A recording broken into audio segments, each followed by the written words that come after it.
Meet me on the softer side. Meet me on the softer side. Softer side of your heart.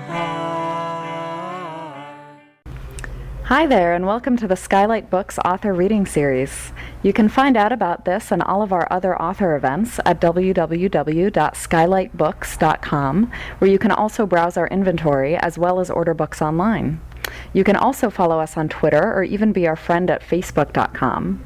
If you'd like to talk to a real person, we can be reached at 323-660-1175.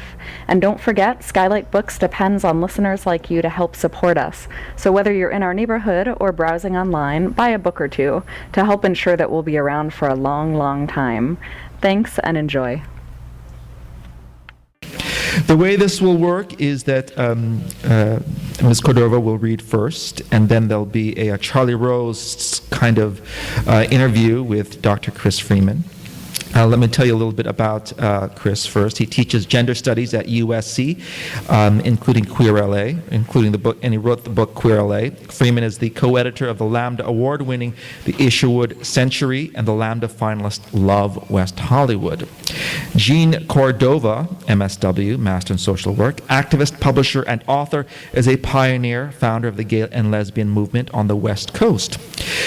She began 39 years ago as LA president of the Daughters of Bilitis, opening the first lesbian center in LA in 1971. Wow. Right. We owe a lot to her. Her literary work includes founding and editing The Lesbian Tide, recognized as the National News Magazine, a record for the lesbian feminist decade, 1971 to 80. Founding the community Yellow Pages, the nation's largest LGBT business directory. Currently, she is co-founder of LEX, the Lesbian Exploratorium, a cultural guerrilla group which created the 2009 LA art exhibit, Gender Play in Lesbian Culture. Her books include, I love this title, Kicking the Habit, a Lesbian Nun Story. And Sexism, a Lesbian Nun Story and Sexism. It's a nasty affair. Her journalism appears in Persistent Desire, a Femme Butch Reader, and the trailblazing Dagger on Butch Women, and many other LGBT anthologies. Ladies and gentlemen, please welcome Jeanne Cordova.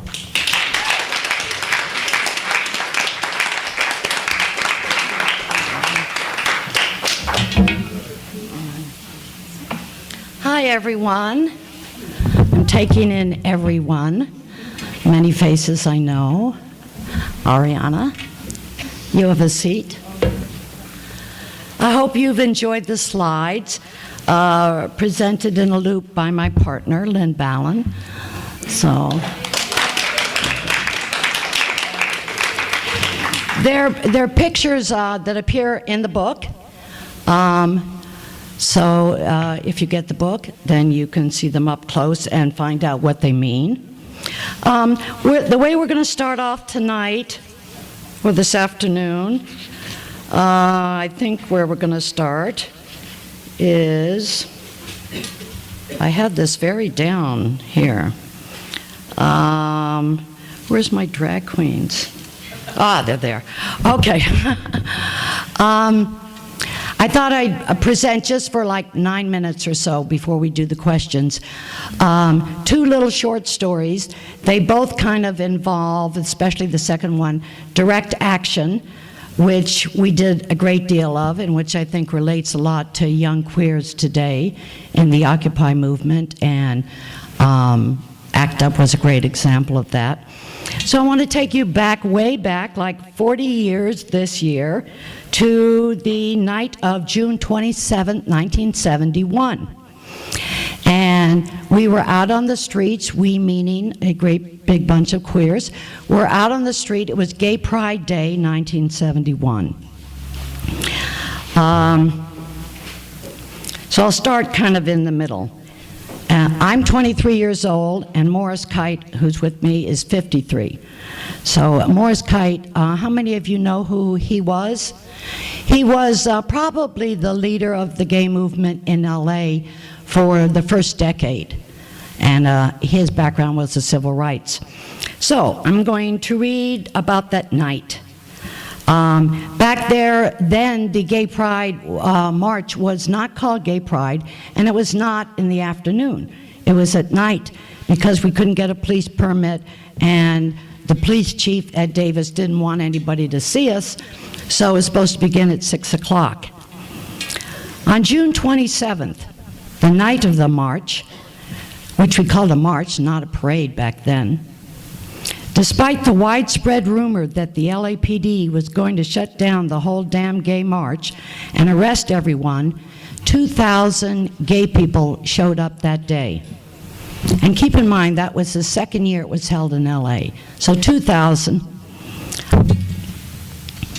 Because of my telltale organizer's armband, marchers were besieging me there at the corner of where the assembly began at Hawthorne and McCadden, which was 1 block east of Highland. We were actually going to march up Highland and east down to Vine Street. So the whole thing was totally different then. So people kept coming up to me because of my armband. They were arriving by car, foot, bus, and bicycle. Will there be trouble with the pigs? Many asked. And that, of course, is our word for the policeman back in the day. Who should I march with? Many of them asked. Most gay men looked blankly at me, saying they didn't belong to any group. They'd only heard that this was Gay Sunday in Hollywood. They'd hitchhiked from Phoenix or bussed in from Colorado, looking for some place, any place on earth, to be openly gay. Even a group called the Gay Community Alliance had flown in from Hawaii. Finally, around 7 p.m., with the sun setting to our backs, we were chanting and marching 5 abreast down Hollywood Boulevard. Every newly conscripted gay draftee shouting at the top of his or her voice. Dashing up and down as a monitor, I paused and almost came to tears. A banner carried by an elderly, straight-looking woman who was walking alone read, "Heterosexuals for Homosexual Freedom." I wanted to salute this woman. Someday, perhaps, I thought, even in my own lifetime, gays will be free. That day was not tonight. I saw uniformed cops were everywhere. Several cars had male drivers dressed in full suit and tie, plainclothes LAPD, Vice, or Feds. The rumor about the LAPD files were true. They were taking photos of every monitor and anyone who looked like an organizer, including myself.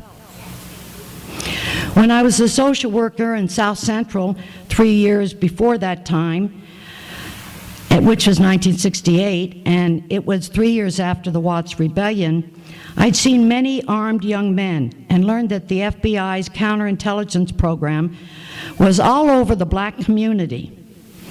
The feds wanted nothing more than to hunt down every member of the so-called Black Panthers, who they believed, seriously, sought a violent revolution and overthrow of America. So I wasn't surprised to see the FBI and the feds there that day, and luckily, most of our newly minted queers didn't notice. Looking ahead, I saw the march was breaking up into segments. Crowds were bunching up at the intersections, looking vacantly at one another, wondering whether or not to venture into the traffic. I rushed into the hugely jammed intersection at Cahuenga and motioned the marchers to cross. Standing alone, my arms outstretched against traffic, I tried to look like an imposing figure. And I was about 100 pounds lighter. So I needed help. An aging Ford stopped in front of me and screamed out, and out of it emerged a bearded blonde guy in overalls who screamed, "The only good fag is a dead fag. Get the fuck out of my way." I turned and looked at a group of feathered drag queens waiting on the corner. I screamed at the top of my lungs, "Ladies, come here, I need you." The frenzied fags ran devotedly into battle. "What's the matter, honey?" they asked me. I pointed to my Aryan. You women, I probably said you guys, have to go kiss him, get him back into his car, so our people can cross the intersection. The gaggle of queens descended upon the tall, now narrow, speechless blonde. One of them stroked his arm, and another pinched his butt. The muscled straight guy shrank away from them and dropped back into his car. Quickly he slammed the doors, raised the windows, and locked himself in.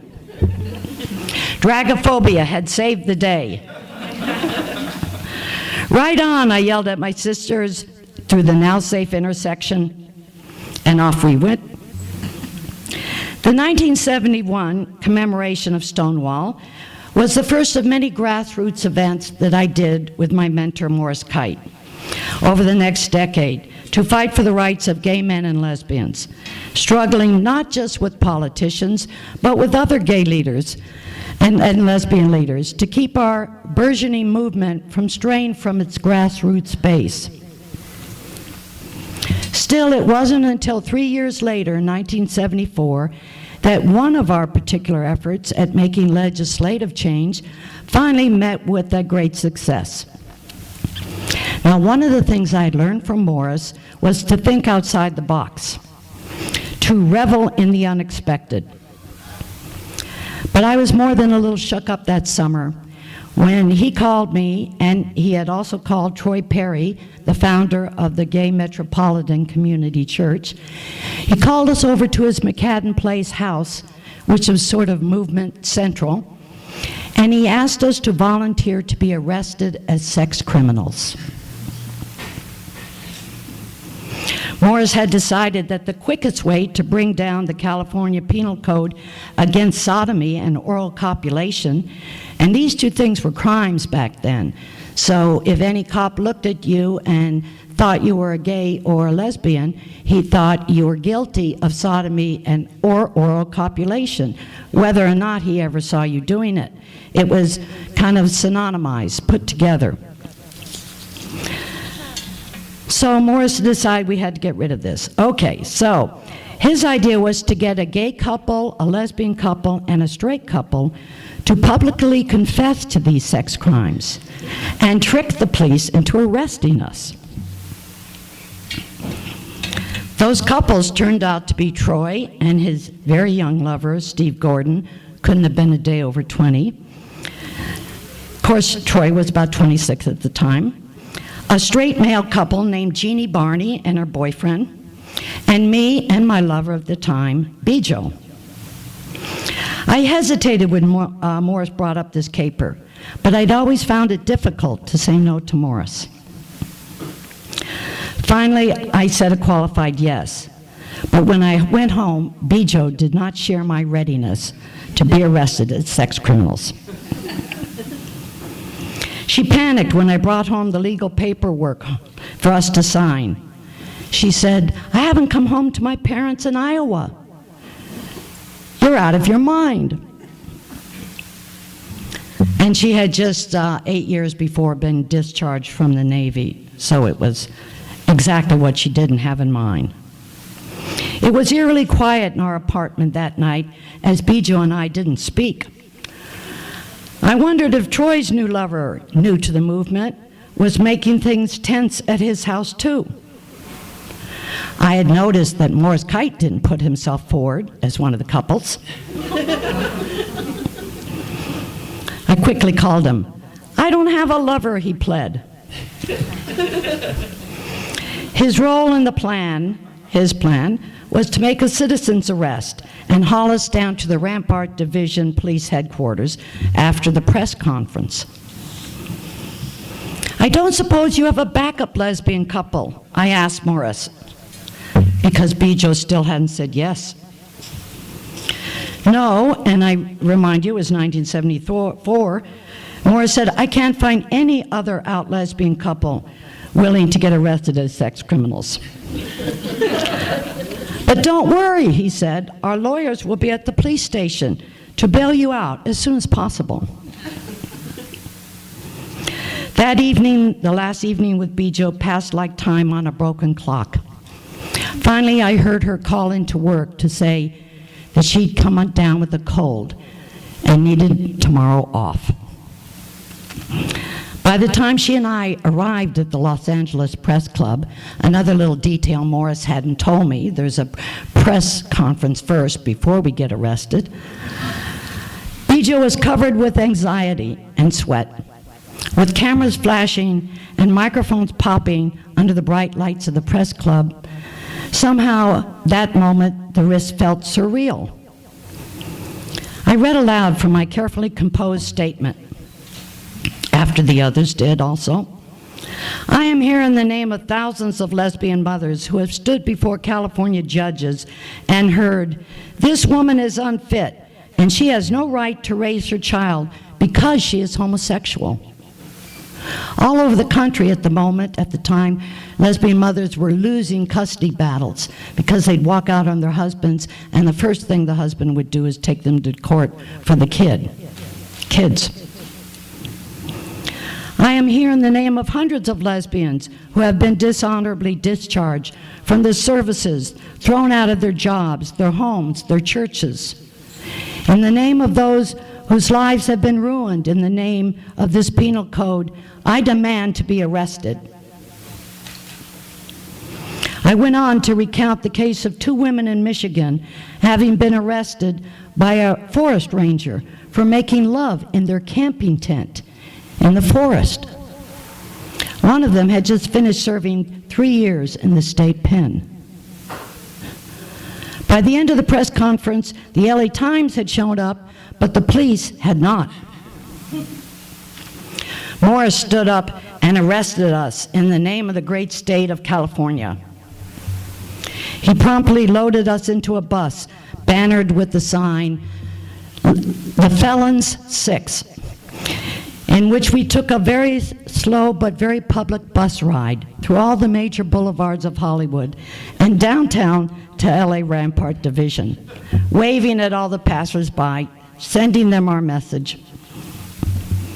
Once inside the Rampart station, a very media-savvy Commander Weiss announced, "I will not take custody of these people."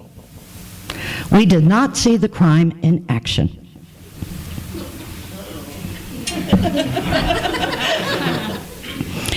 So it was off to the district attorney's office, where our straight lawyer, Al Gordon, there were no gay lawyers who were out at the time, insisted to the DA that he didn't need to see our crime in person because there was nothing in the law which exempted private or consensual sodomy or oral copulation. So police had arrested people, whether it was consensual, public, or private.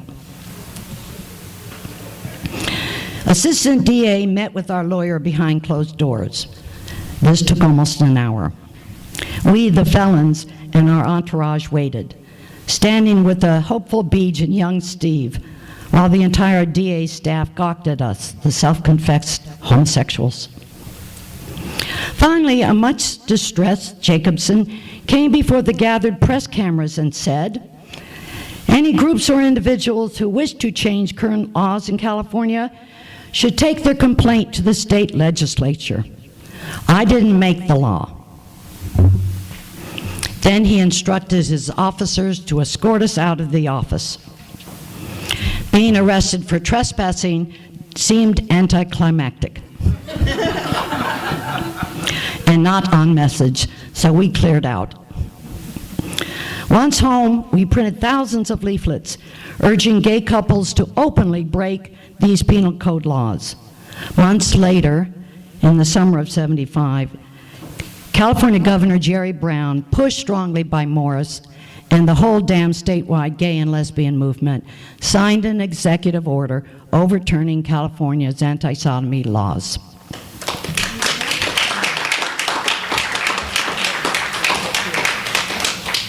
Where's my Charlie? Yeah, right here. Jerry Brown, that sounds awfully familiar, doesn't it? Governor Jerry Brown, 40 years ago, 38 years ago. Interesting. So, Jeanne, thank you. Am I on? I'm not sure that I'm on here. Thank you so much for that reading and for your wonderful book. I will be teaching this book in the spring in my Queer Los Angeles course at USC because Jeanne has given us a really important addition to the story of not only queer America, but especially queer Southern California. So for that, we're really grateful. I want to start with the title, When We Were Outlaws. It's in the past tense.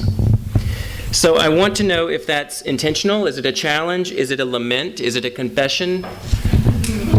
When We Were Outlaws. I remember it, the title. Yes. Yeah. I guess given those choices, I would have to say it was written, I wrote it as a lament. Mm-hmm. And as a call to action to young queer activists. You too can be an outlaw. So I would say, yeah, I think the whole country was much more, if you take 17 blocks in Hollywood to the left, we were in a much different place than we are now. Yeah, okay. Tell us a little bit about the cover, why you chose this, what was the situation. It's quite a wonderful Yes, it has worked choice. well, yeah. Yeah. So it what's was the actually context? my partner's decision, but the photo being around to be chosen was an accident. I don't know who the photographer is, and I was hoping to smoke her out. So far, nothing. It was taken at the 1971, the first lesbian conference in Los Angeles, but it was called the Gay Women's West Coast Conference in 1971. I know Donna was there. And it was located at MCC, a gay church, simply because that was the only owned gay real estate. He was the first to buy a building. It was long before the Gay Community Services Center. And so I asked Troy, who was a buddy and a fellow sex criminal, and he let us have it for free. And that picture was taken at that time. I was 23. And myself and a small pack of us organized the conference. And that must have been a moment of quiet in between logistic problems and political fights. Yeah. Yeah, and actually we were searching for a cover, and I wanted to appeal, like my dedication, to the younger queer activists, because I knew that people my own age, our boomer generation, would probably read the book, but I wanted it also to be accessible to young queers so they would know their history. Right. And my lover suggested that picture would be accessible to young queers. Right. It is, right? Yes. Young queers? Yes, it definitely is. Now, so 2 years later, there was another women's conference, right? In 1973, there was another women's conference, and this time it was called Lesbian, right? So what happened to go from gay women to lesbian between 71 and 73? And tell us about what that sort of high feminism, early kind of lesbian moment was really like. Because now we have, I just heard another name the other day called Deep Les. How many here know what Deep Les is? All right, I'll tell you later. But we are constantly changing our names, lesbians and gays, and because we're creative. But that was a very important political difference back then. When the homophile movement started back in 1950s with Mattachine and Daughters of Bilitis, they used the word homophile. And when we came along in the 70s, and the 60s and 70s, we had to do a major campaign to get the LA Times to stop saying homophile or homosexual and call us gay. And they did not want to do that. They were very plugged into the medical model of sick as in homosexual sick. And so for the early years, it was gay liberation movement, gay movement, blah, blah, blah. But women were feeling differently. Our heritage. How many of you know where the word gay comes from? Nada. The word gay I believe there's a lot in language. The word gay was originally spelled G-A-I, and it was used in French medieval theater, and it was used for men who assumed male roles on stage, because women... Female roles. Female, I'm sorry. Yeah. Gay men who assumed male roles, I'm sorry. Because women were not allowed on stage, so men assumed the female role. And I think it was pronounced, any Frencophiles here, guy. Then it made its way to England as gay, G-A-Y. And so a lot of lesbians were looking up history and said, this word is not historically about us. And instead, we went and looked up Sappho of Lesbos. There was a Greek poet in 600 BC whose name was Sappho, and she lived on an island called Lesbos, which is right off and still off the Aegean coast, and it's now called Mykonos, I believe. Oh, it's still called Lesbos, thank you. So go home and look it up. It's still there. And when we feminists and lesbian feminists found out about that in the early 70s, we began to feel that lesbian represented us much more than gay did. And so we made a very big stink about it to gay men, who at first didn't understand, but eventually came to understand that we were not exactly the same. Right. But you also had to make a stink about it with women. Gay women versus lesbian, and that's the split I want to, or the change, the shift I want to hear you kind of describe for us. Okay, that came about at the conference. Well, actually, much before the conference. The shift, before we made a big stink about it in the gay movement, and asked the Gay Community Services Center and the Gay Task Force to change their name, we, of course, talked about it with each other. At one time, they processed about it with each other. Okay? Yeah, processed, yes. For 2.5 years. And so older gay women preferred to keep the name gay, and we younger lesbians or gay women were trying to tell them about the rich heritage of being lesbians. And so gradually the word lesbian did take over, I think because every young generation, their words do take over, because they want to name themselves. Yes. Right. Yeah. Right. And that still keeps happening today. Now you talk about in the book. Deep les. Can I just? Yeah, you certainly can. See, because then we went away from, and then we became dykes, and then we became queers, and now we're butch or femme or trans, and the naming thing has gotten very complicated. Yes. And recently there's a new movement, I think it started out of England, that if you were deep les, then you were like reclaiming the word lesbian instead of queer. So this is a new movement. Okay, interesting. Now, you talk about in the book, after the 1973 conference, you kind of had a nervous breakdown. There was a lot of trauma affiliated with the conference and the aftermath of the conference. Can you talk a little bit about that for people who haven't read the book yet? Why was that such a shattering experience for you? Personal, political? Talk about my nervous breakdown. Well, you wrote about it. That's different. I don't have to look at anybody. Close your eyes. You can close your eyes. No, I did talk about it in the book on purpose. Politics is hard. I mean, that's part of it. Yeah, it is. That particular conference was probably the hardest of my life. A brief overview is, it was a weekend at UCLA. 2,000 lesbians had come from 26 states. I know several women here were there, all across the country. The first night, Friday night, we had a transsexual appeared on stage to sing, and the room just blew up, and it was a horrible traumatic experience, with a final vote ending. There were 1,500 women in the room. The final vote was like 740 to 760. Right. Whether the transsexual woman should stay or go.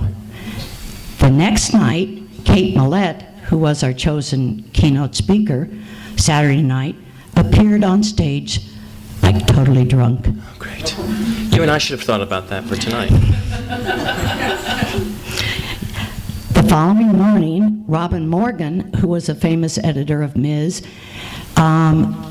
and called herself a political lesbian, meaning she didn't sleep with lesbians, but she agreed with us politically, proceeded to tell the audience of 1,500 women that we were the organizers. She was kind of slicing and dicing the whole movement. It was the most divisive speech I've ever seen. And she called the organizers Trotskyists, which at that time was a really dirty word because of abortion and Boston and a whole bunch of things. So Friday night, Saturday night, Sunday night, it was for an organizer, it was a real tough weekend. You know, like Al-Qaeda, multiple bombs going off at the same time. Right. And a weekend that lasted for months and months. Yes. Also. And that Sunday morning after Robin and Morgan's speech, the organizers got together and we actually talked about abandoning our conference. Wow. We were so bruised and battered because not just those three things, but lesbians came from all over, and there were many different kinds of lesbians. There were gay women, there were radical feminists, there were Amazon nationalists, there were feminist socialists, there were major splits among lesbians politically, and we were all arguing about it. We were trying to form a national lesbian agenda. And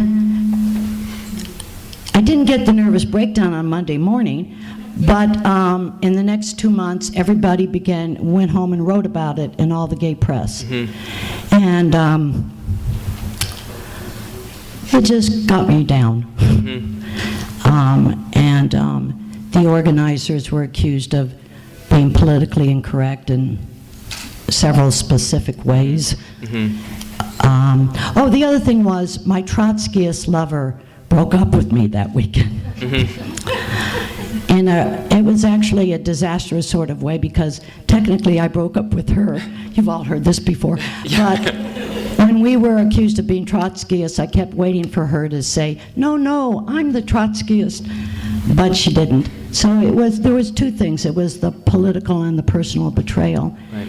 And I think a lot of organizers do experience post-traumatic stress syndrome. Mm-hmm. Mm-hmm. Especially after major events or campaigns. Right. After 6 months of doing something. And the reason you do it is because you're so hopeful. Yeah. Right? And then you kind of get your heart broken at the conference. And then you wait. I think we lost a lot of good organizers that way from our movement. Yeah. And it's interesting. Because you've been an activist for, I was trying to count how many decades. And it somehow manages to almost exceed how many decades you've been alive. If we start her in late 1960s, so you get 60s, 70s, 80s, 90s, you get 6 decades. Well, the first decade I was active in the convent, so that's I wouldn't a whole count different that. thing. So we'll go 5. But because of the 5 decades, you really can provide the long view. Because in a real sense, modern gay history is 60, 70, 80 years old. It's a post-World War II event, basically. So if you think about your involvement, in 1971, you go back 20 years and you're at Mattachine and Daughters of Bilitis. You come up 20 years and you're in the middle of Reagan, Bush, and AIDS, right? If you mark it instead at 1991, you come up to today and you go back to 1971. So you're kind of in the middle of the old turning into the new, and then the new turning into the whatever it has become. Mm-hmm. So I want to think a little bit, just from your observations, going back and thinking about writing the book and taking the time that it took you. Can you help us kind of connect those decades a little bit in terms of how you've seen the major battles obviously were happening? Because that same thing you just described with the lesbians happened in Mattachine about meeting number 3. Right? You got 8 guys meeting in Silver Lake, and by about the 3rd meeting, they're starting to fight about those things. So 2,000 lesbians, 8 queens, getting to item number 1 on the gay agenda is really hard. So can you just give us a little bit of overview of some of the things that you, as you looked back, some of the things that were heartbreaking or that were fulfilling or that were major shifts you could notice? Well, I have talked about major shifts before because I like to study social movements. If you're going to be an activist in one movement, I think you have to study some others. Yeah. Or else you think your movement is the only thing that ever happened and is somehow terribly unique. And actually, a lot of it repeats from other movements. Mm-hmm. when I was very young, I read a book called Centuries of Struggle, which talks about the first suffrage movement. And I'm so glad I read that because it kept me sane through the second wave. Because you knew it was going to be hard. Yeah, but also nuances. Like, for instance, right now or recently, we've been focused into a single-issued movement around gay marriage, which I learned early is a really bad thing to do, to focus any movement around a single issue. Because when you pass that issue, or it becomes apparent that you're not going to get that, like the ERA, the movement tends to fall apart. Oh, thank God, we passed Prop 8. We can all go home and drink cocktails for the next 10 years. Or we passed gay marriage. All right, that's the end of the gay civil rights fight. It's over. So, but anyway, each decade, I think for 1960s really belonged to the Black Civil Rights Movement. Vietnam and the anti-war movement really gave birth, I call it the mother, and the civil rights struggle was the mother of the women's movement. Women started to break away after they were in those movements. Then we had the half-brother sister, the gay movement. I would say in the 1970s, was obviously our decade. It was also the feminist decade. I think the highlight of both movements, feminist and gay, were taking place in the same decade. But I also saw our movement change from a radical, grassroots-based movement, the gay movement I'm talking about, into the 1980s, where we consolidated into much more of a civil rights struggle. The movement didn't start being gay civil rights. It was called gay liberation, women's liberation. It meant freedom for women, not just a half a dozen rights or all rights. Those parts of the movement were more radical. We went mainstream in the 1980s, and I think that was an important consolidation phase. We got all of our big national organizations in Washington and in New York. It's the natural progression of a movement. I think in the 1990s, the trans movement and queer politics really reinvigorated the gay movement. Yes, I agree with you. A lot, and brought it back to the campuses and gave you professors something to teach to the younger generation. Yes. And of course, AIDS was part of that as well, and in bringing the gay and lesbian communities back together in the mid and late 80s, when, as you write about, there had been some major shifts there. But before we get into the 80s and AIDS, I want to talk a little bit more about the radicalism that you talked about. She used a phrase that you may not be familiar with, anti-war movement. We don't have one of those anymore to speak of.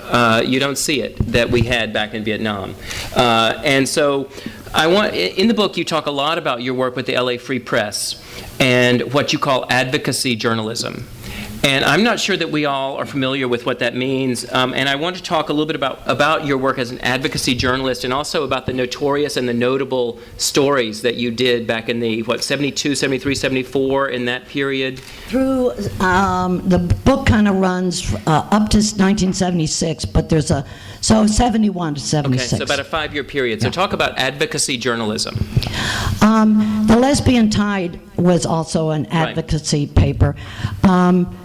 Those of us who were activists and wanted to be journalists started writing in a different format. I think it also came out of New York. I'm sure my partner knows the first major journalist who started writing in this style.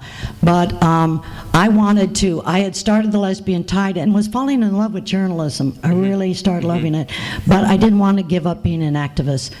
And I needed a few dollars. So I went over to the LA Free Press, which was at the 5500 block on Hollywood Boulevard, and asked the director, Art Kunkin, who is going to be here today, but he just finished having surgery. He's 83.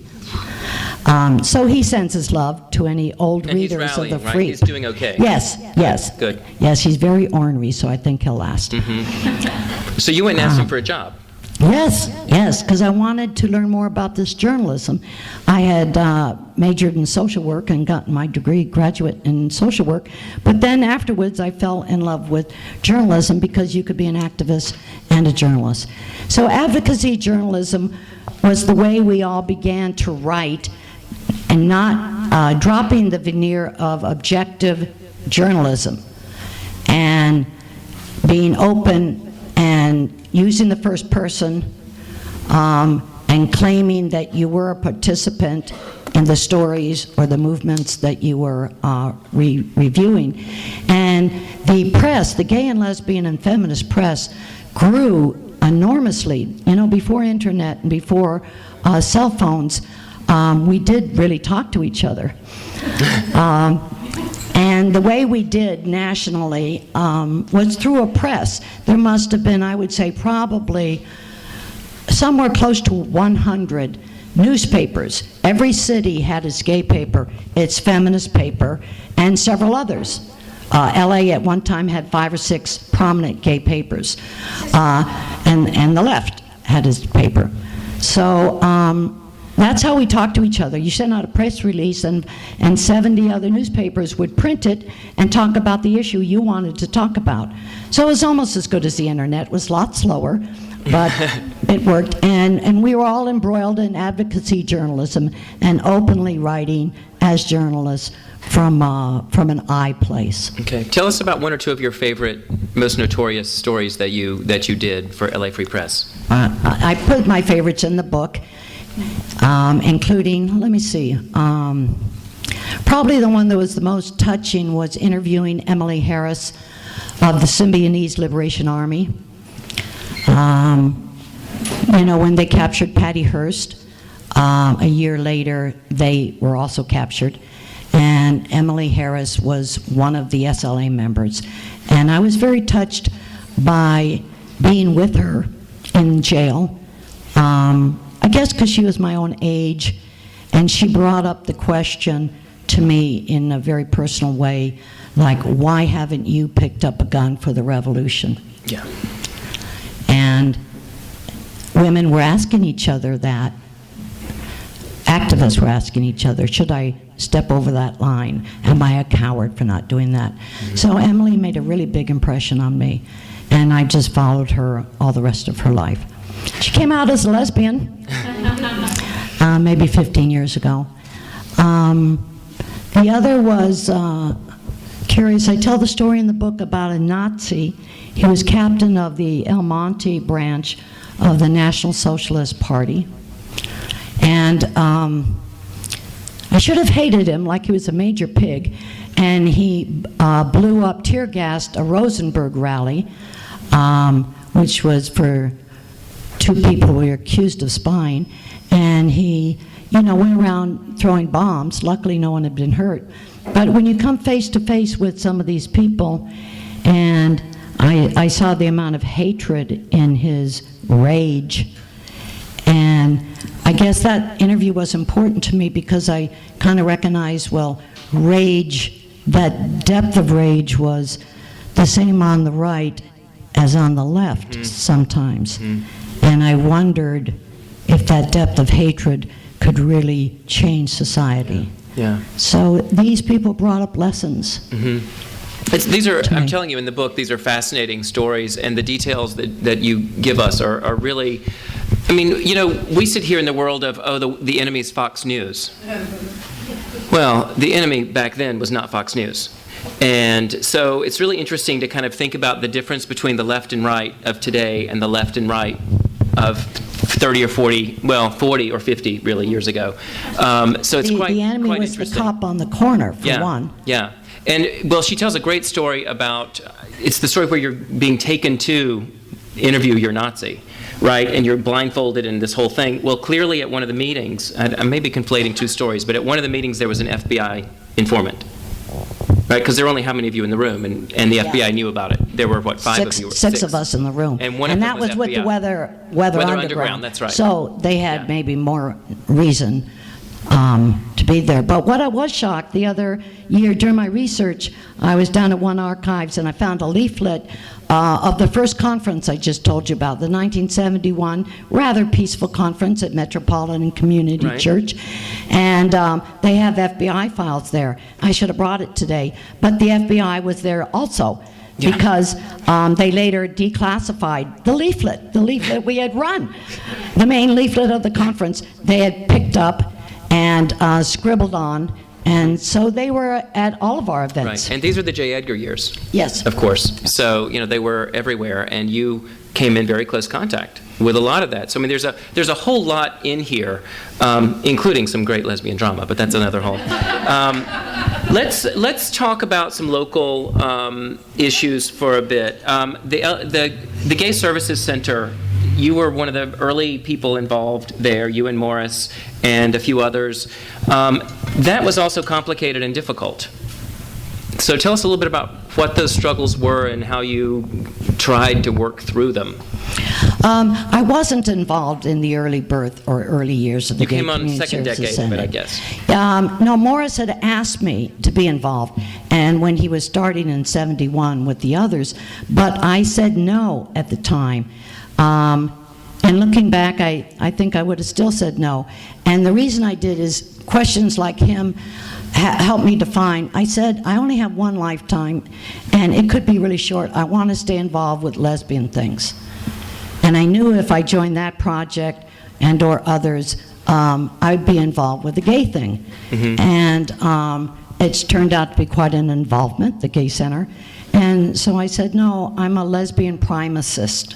Mm-hmm. I want to use up my batteries for lesbian and or lesbian feminist or lesbian queer, lesbian something stuff. Mm-hmm. So I didn't come on board that scene till 1975. I kind of wanted to avoid Morris's. There's kind of a code among organizers and leaders, and sometimes we use it to stay friends, and it's sort of like, you stay out of my backyard, and I'll stay out of yours.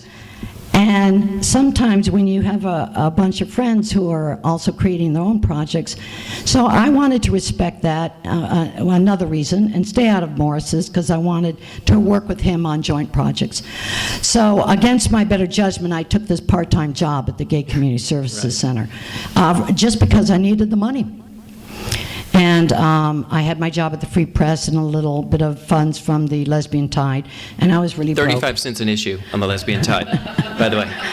Now, at the very top, I got paid $700 a month, very at the end. Oof. Yeah. So I went to work at the Gay Community Services Center, just part-time publicist for the Lesbian Health Clinic.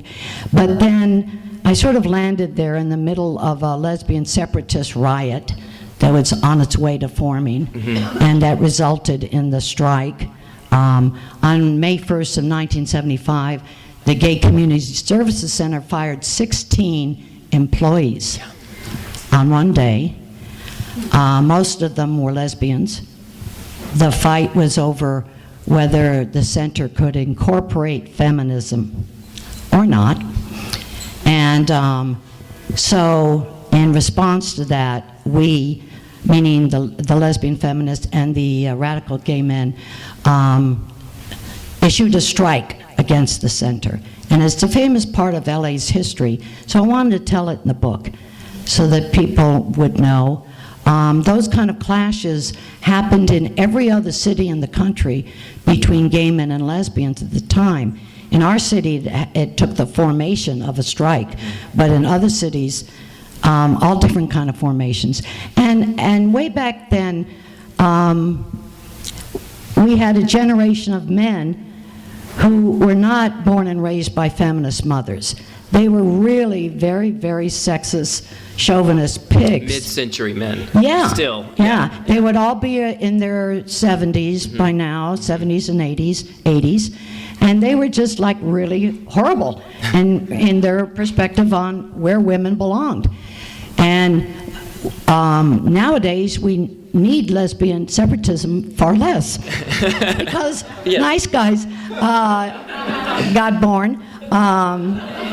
when I look at the generation of young gay men today, even young straight men, I say, how could this have possibly happened, this improvement, in 2 generations? So there's your optimism. I knew it was in there. Yeah. I think lesbian separatism still has a place for women who want to spend a couple years in an all-female environment. Just be like Gay Fairies, the all-male organization has a place.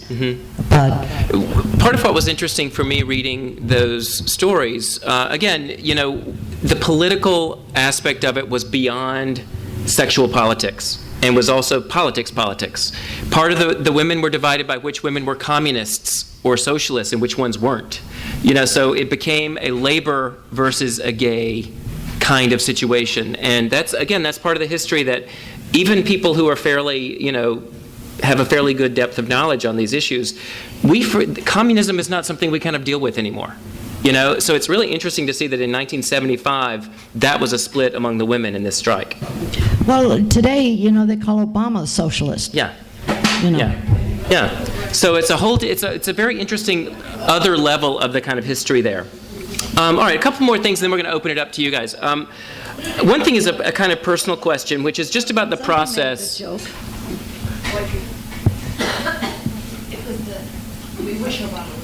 Oh, yeah, exactly. If he's a socialist, I'm a Crayola. In terms of writing the book, it took you years to write the book, and it's a very interesting, difficult process, obviously, to write a memoir and to kind of rehash and rethink all of those things. And I'm kind of curious about what did you learn about yourself in this, and what would you say to yourself, your 23-year-old self, if you could go back and whisper one thing in her ear?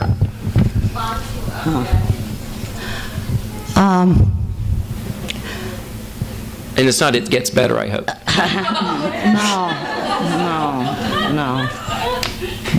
No, not at all. I learned that I was a lot nuttier than I thought I was. I didn't remember until I started writing, that, and a lot of it goes with youth and hormones. I was pretty extreme. So lessons or... Did it surprise you that you were so extreme when you went back and really retold it? Well, I remembered it, obviously, to write it down. Right. But, and I was glad I was, but some of it was a little hard to write down, to be that honest. There were several chapters I would have liked to have left out of the book. Right. About my father and myself, mostly. Right. But I was compelled by the honesty, and I knew that the kind of books that people were reading needed to be honest. Right. So what would I say to that young person? I guess I would say, I would try to say, not that she would listen.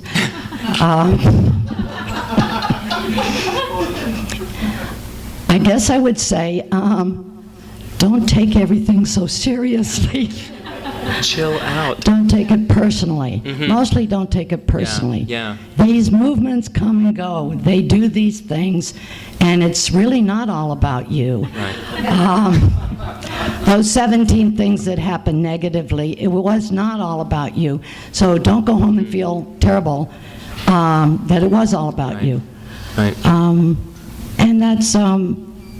I guess that's what I would say. I mean, we know the personal is political, became the kind of mantra, but the political is personal is also there. Yeah. And you lived that as much as anybody I've ever seen in terms of this story.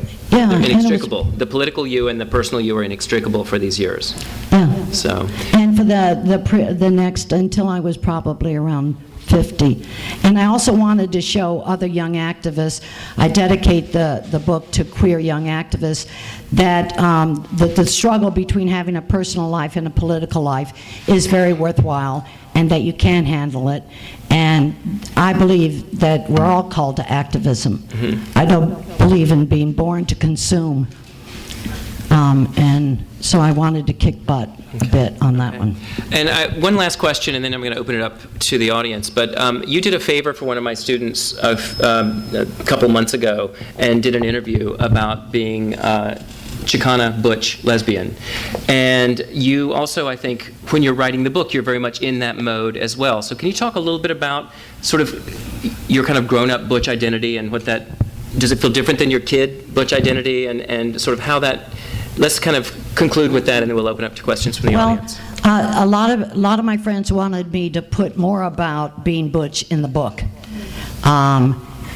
And as I wrote it, now looking back, that's one of the things I would have liked to dwell more on that, because there's kind of a new wave of Butch and femme separate liberation movements going on now. And in the next book, I will put some more of that. But I wanted to write a book that was clearly from a Butch perspective, which is different from than an androgynous lesbian, okay, or maybe a femme lesbian. I've read a lot of work by femme lesbians. I don't know if they write better or more or whatever, but there's been a lot of work by femme lesbians, and comparatively little by Butch lesbians, with some exceptions like Stone Butch Blues and other notables, but very little. And I wanted to kind of let that part of my personality leak into all of the stories, the political stuff. I think I got to where I was because I was Butch. I wanted to not pull back on the love scenes and hide that and get all egalitarian in my lovemaking lies. So right now, this book, I just let it flow, but I think next book, the sequel, I'm going to go more into gender identity and talk about that. Okay, good. We welcome that. And we also welcome your questions and comments. So let's take a deep breath and think of some interesting questions or comments. Back. Hi. Hi, just segueing from gender identity. There's a reputation among the trans community, at least for trans people. Louder, please. I'll repeat the question when she's finished. Lesbians tend to be the toughest community in terms of accepting trans men. And I wondered if, from your perspective as a feminist and with the history of dealing with male sexist chauvinist pigs, even in the gay movement, if you could perhaps speak to what your thoughts are about why that might be. The question is about the continuing relationship and difficulty between lesbians and trans men. Is it?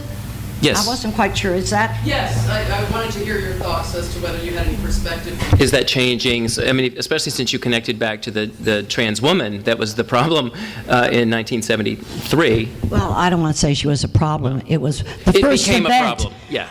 Actually, a lot of transgender people call it historically one of the first transgender events in their history. So it wasn't a problem at all. It showed itself to be an issue. But then went away, unfortunately, for a long time. The relationship of the lesbian community to trans men. It's very fractured. I'm a little surprised to hear what I thought you said was that of all the communities to accept trans men, lesbians were the most fractious about it? It's a kind of a reputation, yeah. And so maybe you disagree with that. In my short time. Yeah. Well, I was just wondering what these other movements were, and I guess you're referring to the gay male movement. Yes, and the straight community. Well, the straight community, of course, has no issue with it because they just feel like, oh, good, somebody's taking a stance in the binary. They're declaring they're male or female. I can understand that. That's not queer. That's not different. So, of course, they wouldn't have any problem or issue with it. So I don't think they deserve a lot of kudos for that. But, yeah, the last 4 or 5 years, there's... I guess I'm just wondering what to say. I have a lot of lesbian friends, lesbian feminists and young lesbian friends who are very cool with trans men and or trans women. It's you know, it's part of the broader picture. We go to parties together, we work on issues together. I have heard, mostly online, that older lesbian feminists sometimes have real issues. There's like 4 or 5 of them really speaking out strongly against mostly, well, trans women, oddly enough. Yeah. And others trans men, like Michigan. I mean, I'll stick my neck out and say, I don't understand why Michigan doesn't allow trans women in, because here are a group of people who said, I am woman, let me roar. But trans men are a group of people who said, I am male, let me roar, and yet they're okay to come into a lesbian space.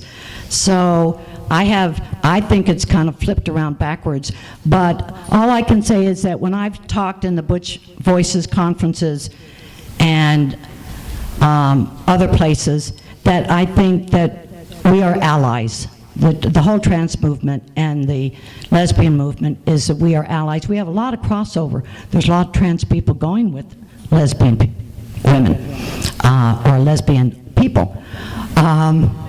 So it's a bit of a mess right now. I think it's progressing. Sometimes there's a backlash from lesbians saying the trans thing is receiving all the federal dollars right now. It's getting so much of the media attention. Whatever happened to lesbian again? And so I think we just have to go back and forth and sort this out. And the more individual lesbian feminists who get to know individual trans people, that sorts it out a lot. I know meeting a good friend of mine, a feminist trans woman, really helped me understand. She was as feminist or more so than I am, and a trans woman. And so she helped me. So every relationship, like I know 3 trans guys, and they are really different on the issues that mean things to me. Very different. And some of them are so male, I just, want to open the playpen door and say, call me back in 5 years after the tea wears down.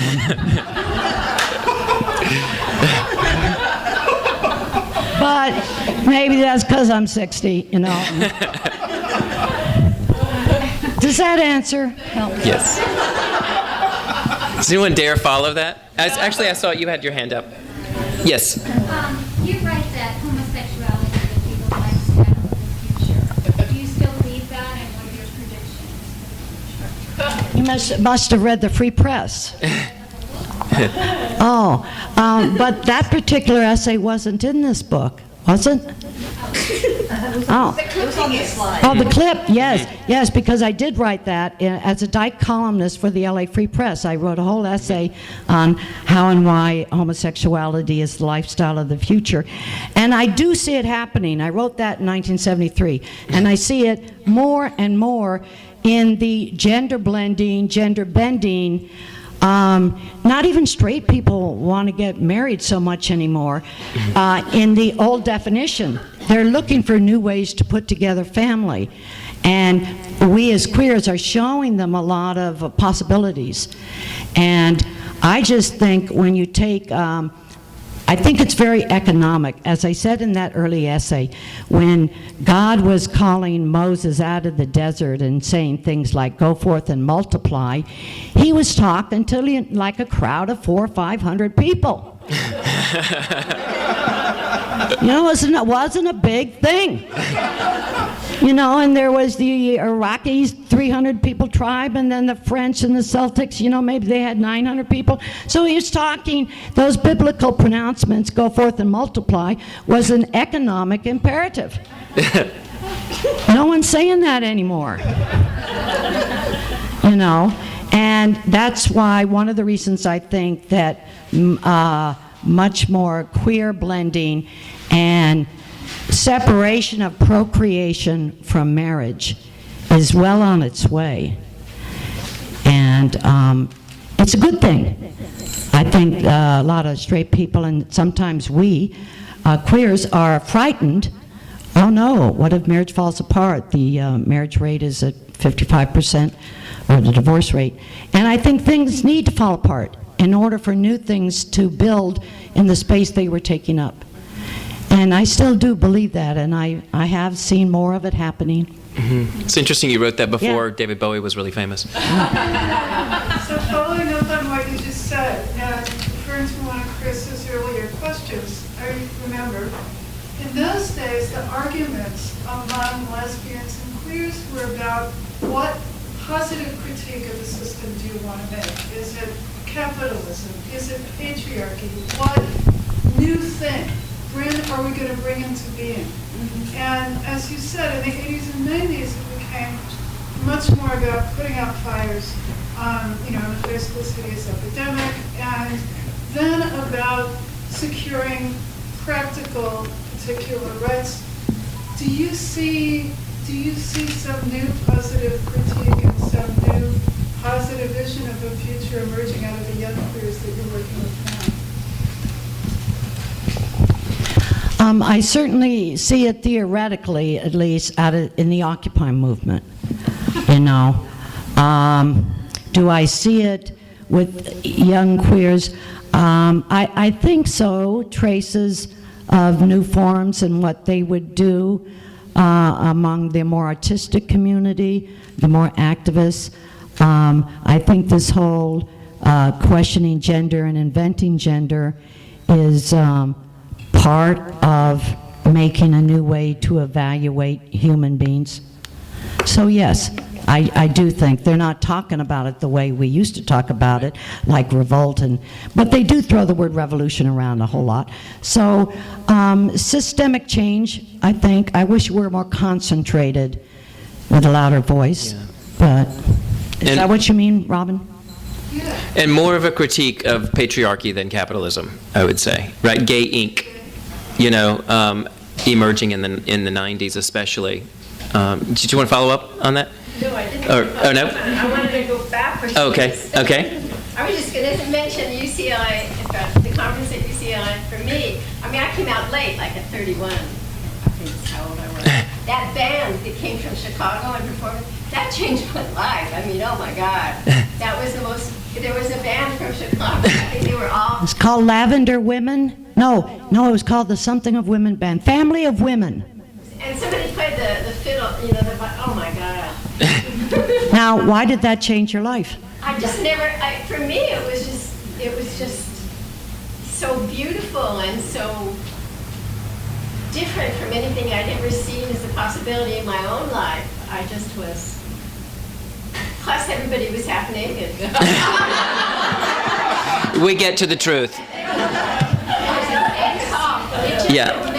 It just amazed me, and it was like a drug. It was just so It was like our Woodstock. Yeah. I call it the lesbian Woodstock because the sheer numbers of people, and we weren't spread out all over UCLA, but gathered between a couple of buildings, and it was a mind-blowing number back there to see that there were Connecticut, Mississippi.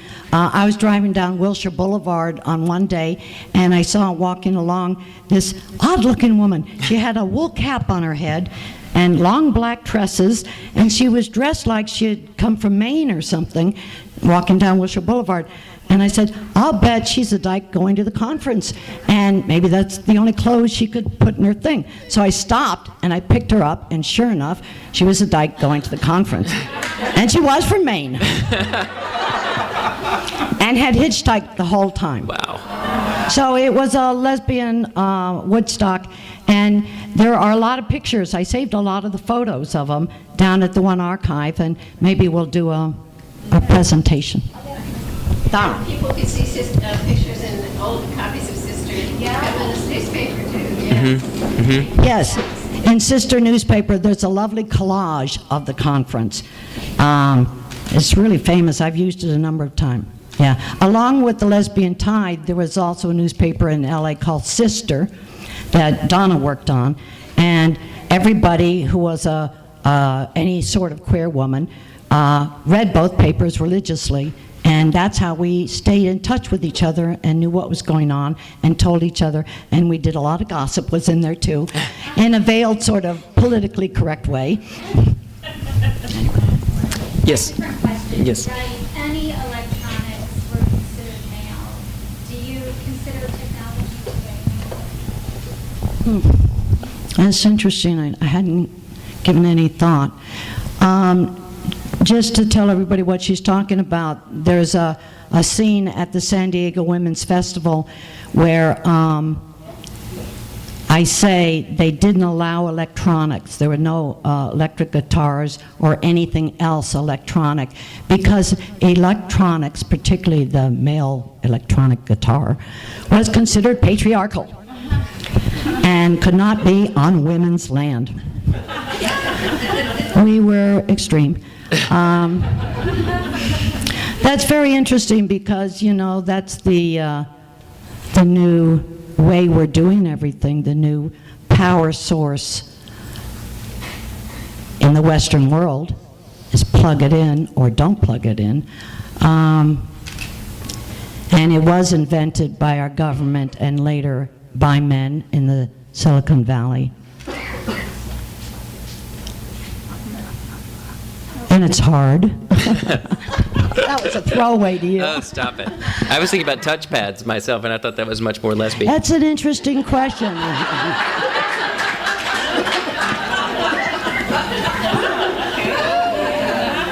We could have argued the same thing about the printing press, or the television, or the radio. So, if you wanted to get really radical about it and be Mary Daly about it, you could probably do an analysis, a radical feminist analysis about that. But sooner or later, we all kind of wind up working with these various new forms of technology, and maybe there's and our forms of technology, women's forms, are not as valued in our society, and because it's capitalist and patriarchal, as new forms invented to kick the capitalist society along. And that's what electronics are doing. I think what we need is a lesbian Shabbat. Shabbat. Then we have an electronic-free 24 hours. Yeah. Electronic. Shabbat, you know, Sabbath, Jewish Shabbos. That's, you know, that's no electronics for no fire, no for sundown to sundown. So maybe we just need a lesbian Shabbat, and that would cover it. One or two more quick questions before we go to with signing a day and selling. when everybody unplugged. Yeah, yeah, Interesting. yeah. Occupy. Keep this in mind. Yes. Okay. Occupy electronics. Any one or two more comments, questions? Yes, back in the back. I wanted to ask you about I know that you recently came forward with Local Heroes at Human Resources in Chinatown, and I was curious as to how what are your general ideas about the way that performance art and art in general is intertwined with activism, with political activism? When I was growing up as a political activist, I totally didn't see any connection. I was hardcore politico. Those people are wasting a lot of time, energy, and resources. They should get out there on the barricades and sign petitions and walk door to door. So oddly enough, when I went to Mexico, I began to understand how art and culture do influence our politics. You asked me if I thought it should or could or it was a positive. And having worked with Rocky in the thing you did recently. Rocky, I don't have to take that on tour. Right. That was actually my first performance piece ever. Tell people what you week did. ago. Tell people about it. Yeah. Well, Raquel Gutierrez, who has played my younger self at the book launch and has now become a good buddy, calls me up and says, I need to give you a haircut in a barber chair, and it's performance art down at USC in front of people, and talk about lesbian organizing. I said, say that again. I misunderstood some of the pieces. And right there you have in the concept of how she's putting together things that the first wave or second wavers never would have put together. And when I got there, I was talking to a whole bunch of people I didn't know. They didn't look particularly queer or gay, so I perceived that I was talking to straight people, which was also a first for me. But so she threw me in the barber's chair and asked me a bunch of questions about lesbian organizing that needed to be relevant to straight people. We had a great time. The whole crowd sat down. They were wandering around and talking. And I've come to see that, art and artists, first of all, that I think artists are in the vanguard of what we politicos will wind up stealing for our next action, it can often be found among artists and performance art. And I think it's very important to nurture that part of ourselves, because that's where we live. Since my partner and I came back from Mexico, I decided I am way too old to be a political activist and a politico and dash off to meetings every third night and be home by 11:30 and all this business. And you have to show up at every meeting if you're doing a conference or something. So I said to her, let's be cultural activists. And throw events like Gender Play and the Lesbian Legacy Wall down at 1 and things like that. So I've come over a lot more. And I think it's really important, artist and nurturing that, and for some of the hardcore not to dismiss what they're doing. Okay. Well, as we wrap up, let me say one other thing about something that's part of gay LA history that's happening in 2 weeks. The film, how many of you have seen the documentary film On These Shoulders We Stand that our friend Glenn McElhaney, who's right there, say hello Glenn, made? Glenn's getting very involved with SB 48 and getting this wonderful history into schools, which is so important and so wonderful. There's a screening at 7 p.m. for PFLAG Los Angeles at the Westwood United Methodist Church. You can talk to Glenn later, and there's some flyers up in the front. Where are we going to do book signing, Noelle? Do you want to do that here? Yeah, I just wanted to say one thing. If you're going to buy my book, if you're ever going to buy it, please buy it here at Skylight, because they're a wonderful institution. Thank you, Skylight. Yes. So thank you, everybody. Thank you, Jeanne. Thank you, Noelle. Wonderful. What's going to happen is I will clear this out of the way, bring out would you like to have a table to sit behind? We'll bring out a table and you'll sit behind, and she'll sign away. We also have a bunch of books at the register, so please feel free to buy as many as you'd like. We'd love it if you bought the book first before you got it signed. Yes. Yes. A receipt sticking out of it would be a very good thing. People get it really, it's celebratory, and everyone's just like, oh, and I put the book under my arm, and they walk out. So make sure that happens. And please check us out at World Wide Web, scottbooks.com, and let's give Jeanne a wonderful round. Yeah. Wonderful, Jeanne.